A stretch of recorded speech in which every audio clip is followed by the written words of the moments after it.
जय श्री हरि भक्तों, आज हम सुनते हैं ज्येष्ठ मास महात्म्य की यह चमत्कारी अध्याय 25 की कथा, जहां एक निर्जीव मूर्ति में भी प्राण फूंक दिए गए। कथा आरंभ होती है दक्षिण भारत के एक छोटे से नगर नागविलास में। वहां की एक मुख्य विशेषता थी एक विशाल मंदिर जो आधा अधूरा रह गया था। लोगों की मान्यता थी कि उस मंदिर में कभी कोई देवता नहीं बसते, क्योंकि वहाँ की मूर्ति अपूर्ण है, प्रतिमा तो है पर मुख विहीन। भगवान की सैकड़ों वर्षों से वह स्थान वीरान पड़ा था, कोई वहाँ पूजा नहीं करता था। गांव वालों ने वहाँ जाना भी बंद कर दिया था। लेकिन एक दिन उस नगर में एक वृद्धा ब्राह्मण पहुँचे। उनका नाम था त्रिलोचन। त्रिलोचन न किसी के साथ रहते थे, न किसी से कुछ मांगते। उन्होंने उसी परित्यक्त मंदिर में अपना आसन बिछाया और वहां रहना आरंभ कर दिया।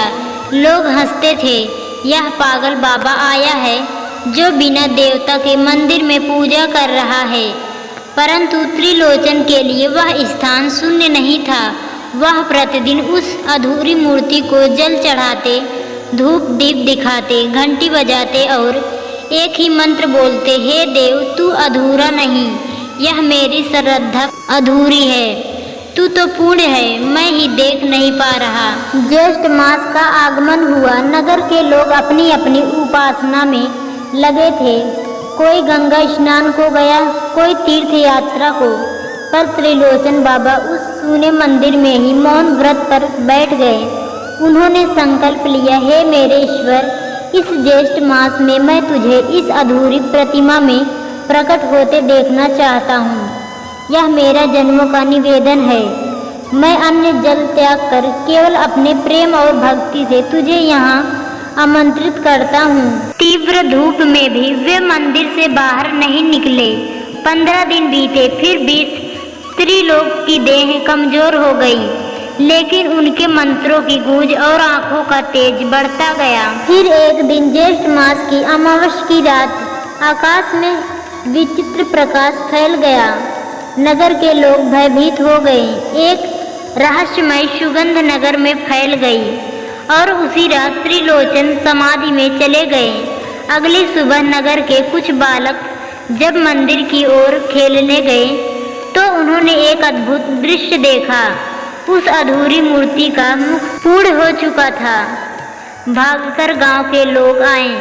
अधूरी मूर्ति अब संपूर्ण थी। सभी अवाक। वर्षों से और मूर्ति की आंखों से एक बूंद आंसू की मनिदा जल बह रहा था। त्रिलोचन वहीं बैठे थे, शांत, मुस्कुराते हुए, मानो अपने ईश्वर को सामने पाकर शरीर त्याग दिया हो।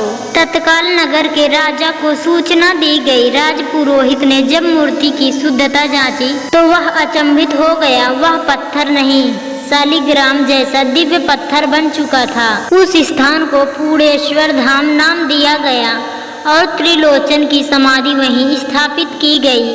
कहा जाता है आज भी जो कोई ज्येष्ठ मास की अमावस्या को वहां जाकर सच्चे भाव से प्रार्थना करता है, उसे अपने ईश्वर की कोई दृश्य झलक अवश्य मिलती है, चाहे वह स्वप्न में, ध्यान में या जीवन की किसी बड़ी आपदा में। त्रिलोचन की तरह हम भी जीवन में अधूरी चीजों को दोष देते हैं, पर क्या हमने कभी अपनी श्रद्धा को पूर्ण बनाया? क्या हमने कभी भक्ति वो ऊंचाई छुई जहाँ पत्थर भी देवता बन जाते हैं? ज्येष्ठ मास हमें यह सिखाता है कि ईश्वर की प्रतिमा नहीं बदलनी होती, हमें अपनी दृष्टि बदलनी होती है और वही हमारे भीतर का पूर्णेश्वर प्रकट कर देता है।